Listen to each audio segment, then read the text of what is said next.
I don't think people understand there's a 100% correlation with what happens to a company's earnings over several years and what happens to the stock.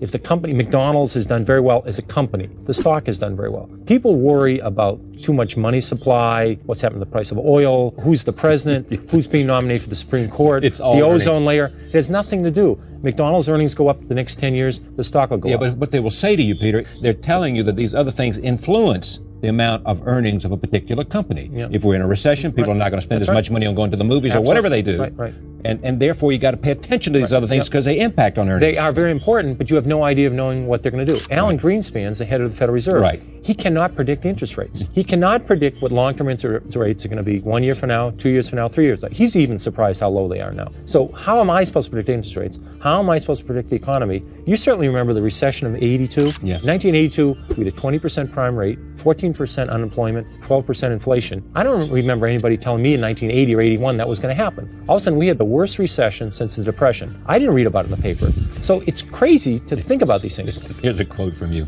I own Dunkin Donuts. When you own Dunkin Donuts, you don't have to worry about Korean imports. You don't have to worry about M2 or M3. These are money supply figures. This is the way you make money. If you don't understand what the company does, you should not be in it. If you could predict the stock market, you could predict the economy, you could predict interest rates. If you go buy the wrong stocks, you're going to lose half your money anyway. I'm saying people have natural advantages. Let's say what you do for a living is you're involved in the restaurant industry. You supply paper products. You supply kitchen equipment. You help build restaurants. Right. You saw McDonald's. You saw Chi-Chi's. You saw Chili's. You saw Cracker Barrel. You saw Dunkin Donuts, Kentucky Fried Chicken, Taco Bell. These were 40-fold. You made 40 or 50 times your money. You don't need to make that kind of money many times in your life, right? No. That's all you had to do was follow the restaurant industry. People are in industries. They're in the publishing industry. They're in the chemical industry, the paper. Why don't they just stay with that industry? You only need a few stocks a decade. How many good stocks do you need in a lifetime? Instead of people that are in the restaurant industry, they're buying biotechnology stocks. Right. The people in the chemical industry are buying oil stocks. Right. It's absolutely absurd. People don't understand their natural advantages, and they don't use them.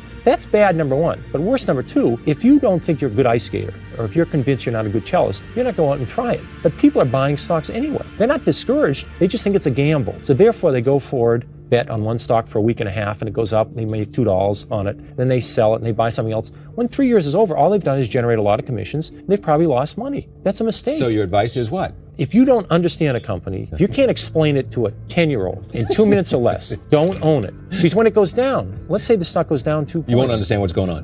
What do? Do you buy more? Do you flip a coin? And chances are your broker doesn't either? He or she certainly doesn't know about it. I mean, who knows what all these things are with auto-backed planes and mega flops? Who knows what all this is? So buy what you know. Buy in your industry, buy what you know, buy local companies. So suppose you don't have an industry. I mean, you don't really... Well, you buy local companies. 10 years after Walmart went public, you could have bought the stock and made 50 times your money on it. 50 times. But I'm saying, let's say you were in a town, they came into it and they said, boy, these prices are great, they're doing terrific, I like the bargains. And you checked it out. You spent a little bit of work on it. I mean, people are very careful. When they buy a dishwasher, they do some research. They'll put $10,000 in some stock they hear on a bus. So if you did a little bit of research, you'd say, Walmart's only 10% of the country. They're not even saturated there. Why can't they go to the rest of the country? The most important organ is the stomach. It's not the brain. On the way to work, the amount of bad news you can hear is almost infinite now. So the question is, can you take that? Do you really have faith that 10 years, 20 years, 30 years from now, common stocks are a place to be? If you believe in that, you should have some money in equity funds.